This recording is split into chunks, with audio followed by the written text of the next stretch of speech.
So we initially didn't want to make this video, but we just feel like we owe it to you guys to be a little more open with our lives and to fully explain what happened. So for those of you who follow us on Instagram, I'm sure you've seen a few pictures of Alex in the hospital, and we noticed that a lot of you were really worried and were trying to figure out what was going on. We just feel like making this video would be the best way for you guys to understand what exactly happened in the past couple of days. So about a week ago, my stomach started hurting a little bit, and I didn't think too much of it just because I thought it was a regular stomach ache and that it was going to go away in a couple of days. 2 days later, the pain was still there, and it was actually getting a lot worse to the point where I was losing my appetite and I was feeling extreme discomfort in my stomach. That night, I actually completely lost my appetite and I was feeling extremely nauseous because I hadn't eaten anything in the last day or so. I was vomiting fluids and a little bit of blood. That's when I decided to call up a few hospitals and go to the emergency room. And this is the part where I feel like a complete idiot because I was actually the one to talk him out of going to the hospital that night. Growing up, we always had the mindset of just toughing it out and that time would just heal everything. Just because whenever we were sick, we would never actually go to the hospital. So back to the story.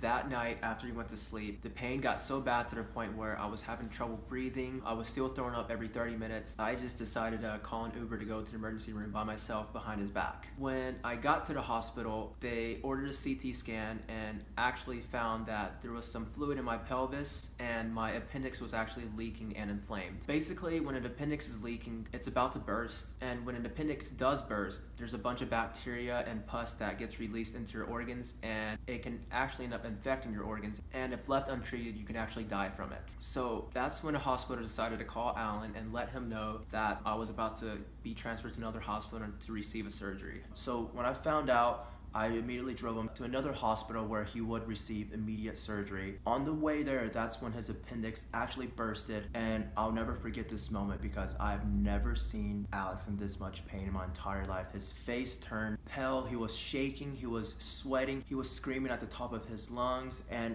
I just didn't know what to do because it just hurt me so bad seeing him like that. So when we actually got inside the hospital, everyone saw the condition that Alex was in, and the doctors decided to bump up his surgery to as soon as possible because they immediately needed to remove his appendix before any other complications. I just remember while he was getting surgery, I was in a waiting room, and a few of the doctors and the surgeons told me that Alex was actually really lucky because if he would have waited an extra day or two, he actually would have just ended up dying in his sleep from the infection. But that's not where the story ends, because after the surgery, there were a lot of complications because he didn't have any food or drinks in his system in the past 2 days.